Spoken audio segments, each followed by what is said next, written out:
हम लोग का प्लाज्मा मेम्ब्रेन, ये है हम लोग का डीएनए। यहाँ से न्यूक्लियस का सारा कोऑर्डिनेशन होता है, या Golgi apparatus. Hello, good morning students. तो कैसे हैं आप लोग? हम लोग पहले क्लासेस में देख चुके हैं कि कैसे कैसे स्ट्रक्चर्स होता है सेल का, लेकिन आज एक नया तरीके से पढ़ेंगे। हम लोग 3D व्यू में पढ़ेंगे ताकि हम लोग को डीप नॉलेज मिल सके कि कैसे अरेंजमेंट होता है सेल्स का स्ट्रक्चर्स कैसे होता है, कैसे कैसे ऑर्गेनेल्स उसमें ऑर्गेनाइज्ड होते हैं सेल के अंदर, कौन कौन सा फंक्शंस होता है सेल का, कैसे कैसे वो काम करते हैं। तो स्टार्ट करते हैं वीडियो को। तो सबसे पहले हम लोग यहाँ पे देखेंगे कि स्ट्रक्चर ऑफ सेल कैसे होता है, सेल का स्ट्रक्चर कैसे दिखता है। कैसे इमेजिन करने के लिए तो हम लोग कर देते हैं 2D व्यू में, लेकिन आज उसके अंदर घुस के देखेंगे कि कैसे कैसे वो काम करता है। तो शुरू करते हैं। तो सबसे पहले हम लोग देखेंगे सेल का स्ट्रक्चर के बारे में। तो सेल का जो स्ट्रक्चर है वो कुछ हम लोग लिविंग ऑर्गेनिजम्स जितना भी है, सबसे छोटा यूनिट कौन सा होता है, उसका एक सेल होता है। तो सेल में क्या क्या होगा? सबसे पहले एक न्यूक्लियस होगा। क्या होगा? न्यूक्लियस। न्यूक्लियस के बाद सारे यहाँ पे क्या होंगे? सेल ऑर्गेनेल्स होंगे। कैसे होंगे? ये कुछ कुछ ऑर्गेनेल्स दिख रहा है आपको सेल के अंदर, तो ये क्या है? सेल का ऑर्गेनेल्स है। जैसे बीच में क्या दिख रहा है हम लोग को? ये है हम लोग का न्यूक्लियस। ये हम लोग का हो जाता है न्यूक्लियस। ठीक है। अब न्यूक्लियस को बाउंड करेगा कौन? Endoplasmic reticulum. एंडोप्लाज्मिक रेटिकुलम जो है वो दो तरीके के होते हैं।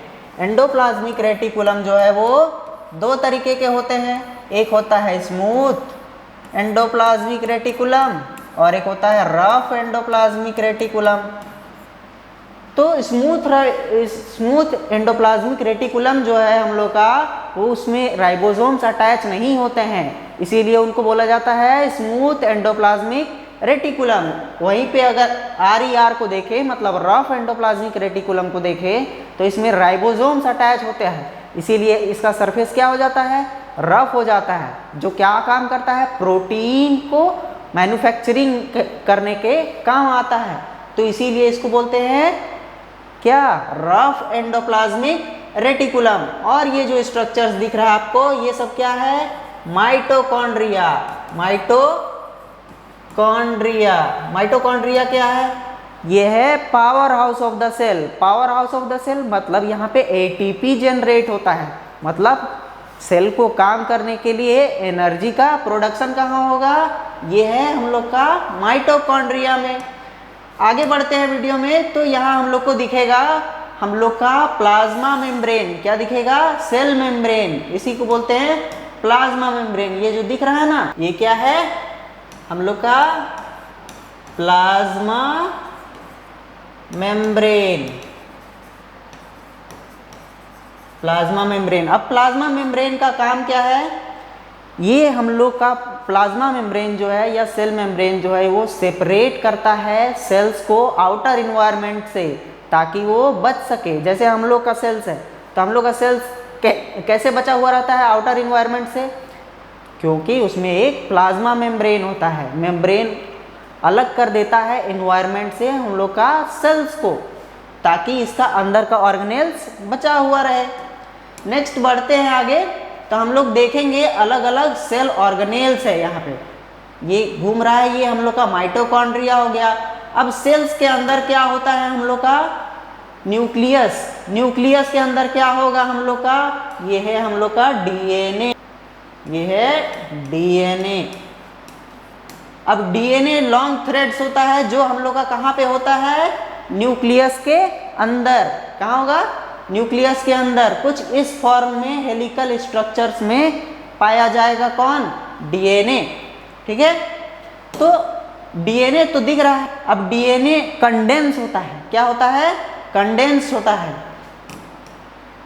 कंडेंस होता है वो क्रोमेटिन में, और क्रोमेटिन से क्या बनता है? क्रोमोसोम्स। ठीक है। तो नेक्स्ट आता है हम लोग का दो तरीका का सेल्स होता है। पहला है हम लोग का प्रोकैरियोटिक सेल्स। प्रोकैरियोटिक सेल्स जो होता है उनमें क्या होते हैं? वेल डिफाइंड न्यूक्लियस नहीं होता है या न्यूक्लियस ना के बराबर होता है, तो इसमें क्या होगा, सिर्फ जेनेटिक मटेरियल होगा। क्या होगा, जेनेटिक मटेरियल, जेनेटिक मटेरियल। और ये क्या है, plasma membrane, plasma membrane. Okay, वहीं अगर यूकैरियोटिक सेल्स का बात करें तो यहाँ क्या होगा, well defined nucleus, well defined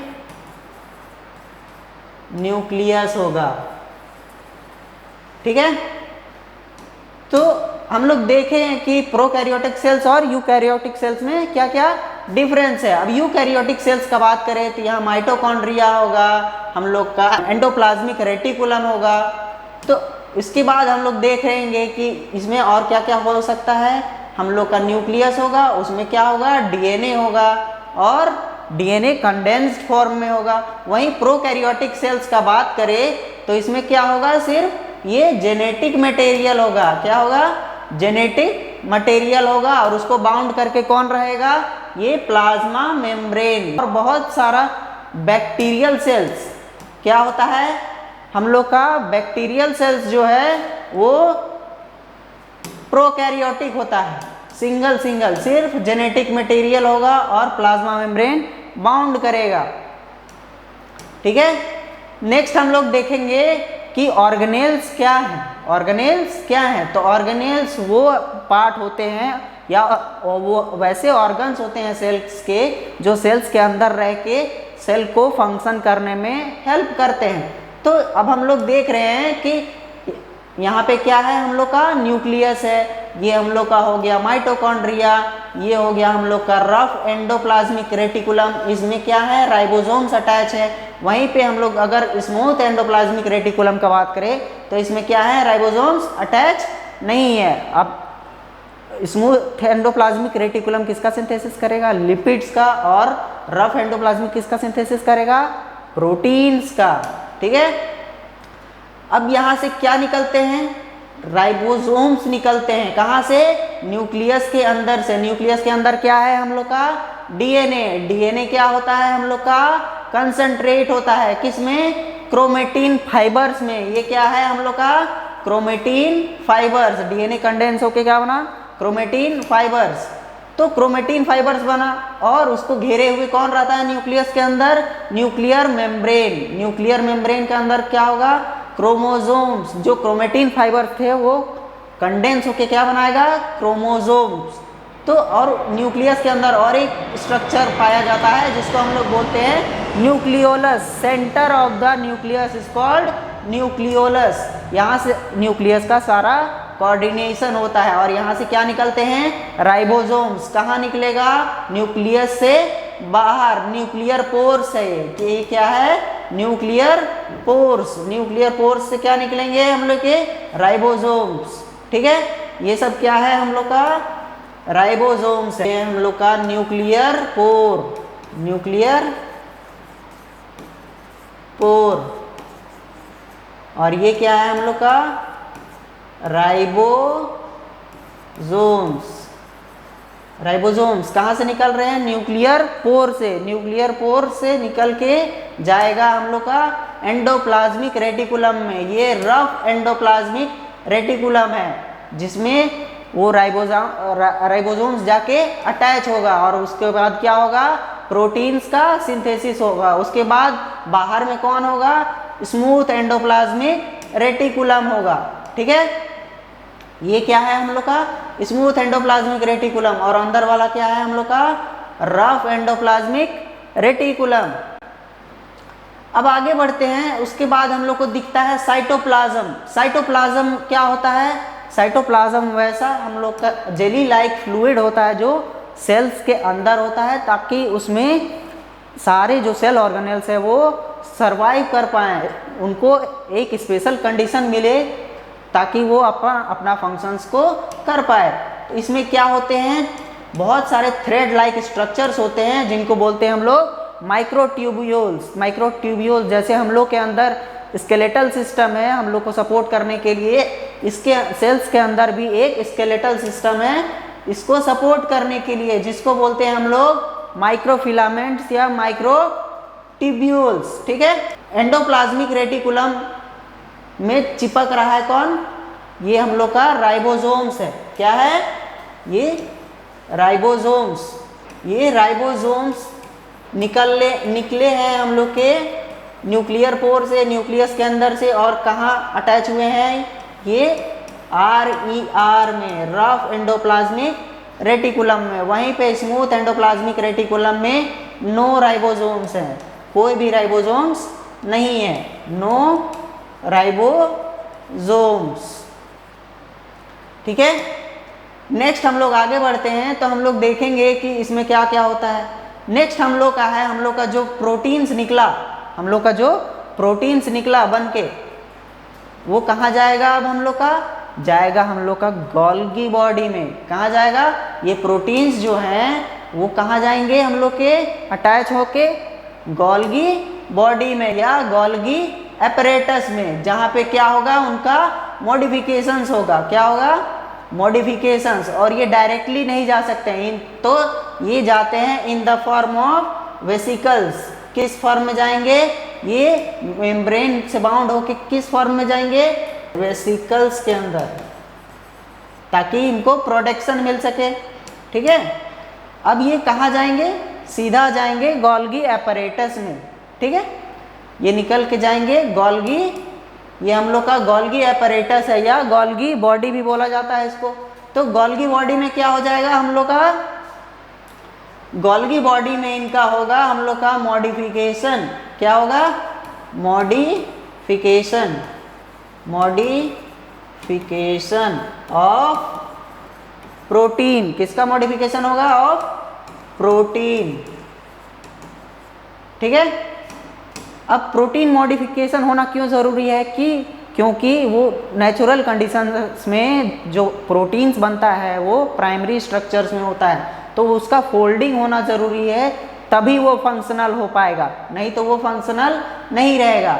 ये क्या हो रहा है? इसका स्ट्रक्चर्स में चेंजेस आ रहा है, प्राइमरी स्ट्रक्चर से सेकेंडरी, सेकेंडरी से टर्शियरी, और इसके साथ क्या क्या अटैच होगा? पहला लिपिड हो सकता है, कार्बोहाइड्रेट्स हो सकता है, और इसमें क्या होगा? मॉडिफिकेशंस हो जाएगा। नेक्स्ट हम लोग देखते हैं कि वैक्यूल्स क्या है। तो वैक्यूल्स जो होता है वो लार्ज स्ट्रक्चर्स होता है, लार्ज स्ट्रक्चर्स होता है। क्या चीज़ के लिए? ये हम लोग का वैक्यूल है, वैक्यूल जो प्लांट सेल्स में बहुत बड़ा होता है, ये स्टोरेज के काम आता है, ठीक है। वहीं पे अगर हम लोग एनिमल सेल में देखें तो वैक्यूल्स ना के बराबर होता है, ठीक है। अब सेंट्रल वैक्यूल, इसमें क्या होता है? ये वाटर स्टोरेज का काम आता है। किसका स्टोरेज का? वाटर स्टोरेज करने का काम आएगा। किसमें? प्लांट सेल में। नेक्स्ट हम लोग देखते हैं लाइसोसोम्स के बारे में। लाइसोसोम्स क्या है? लाइसोसोम्स हम लोग का वैसा मटेरियल है सेल्स का, सेल ऑर्गेनेल्स का, जो सेल डेब्रीज को कलेक्ट करता है और उसको ख़त्म करता है। लाइसोजाइम्स में क्या होते हैं? एंजाइम्स होते हैं। नेक्स्ट हम लोग का है माइटोकॉन्ड्रिया। ये माइटोकॉन्ड्रिया क्या है? ये है powerhouse of the cell, powerhouse of the cell.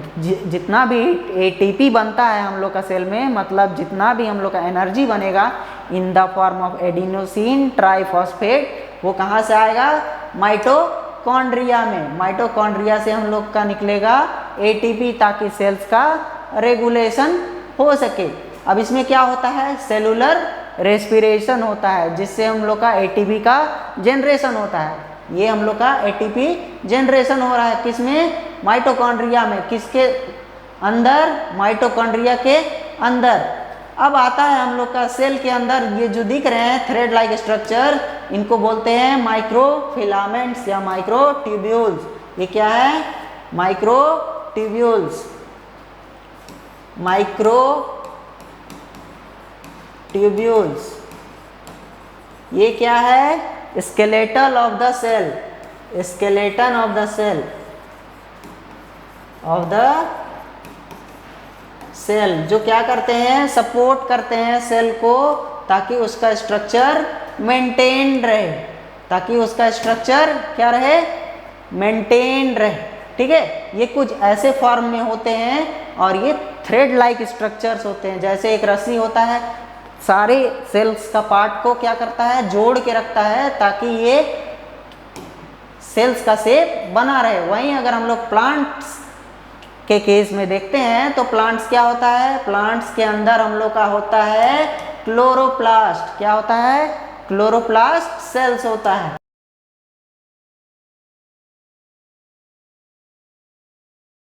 ये होता है क्लोरोप्लास्ट। इसमें क्लोरोप्लास्ट दिख रहा है आप लोग को, ये रिंग लाइक स्ट्रक्चर जो है वो क्लोरोप्लास्ट है, जो क्या करता है, काम आता है हम लोग का फोटोसिंथेसिस में। फोटोसिंथेसिस करके ये अपना खाना खुद से बनाता है। अब इसमें क्या होता है, क्लोरोफिल प्रेजेंट होता है। ये जो स्टैक लाइक स्ट्रक्चर्स दिख रहा है वो क्या है, हम लोग का क्लोरोफिल है। ये प्लांट सेल्स के अंदर है, लीव्स में प्रेजेंट हम लोग का स्टैक लाइक स्ट्रक्चर जो दिख रहा है वो है हम लोग का क्लोरोफिल। नेक्स्ट आता है हम लोग का ये न्यूक्लियस हो गया, लेकिन इसमें क्या होता है हम लोग का, एक चीज डिफरेंट हम लोग का होता है सेल वॉल। क्या होता है, सेल वॉल। यहाँ सेल मेम्ब्रेन तो प्रेजेंट होता ही है।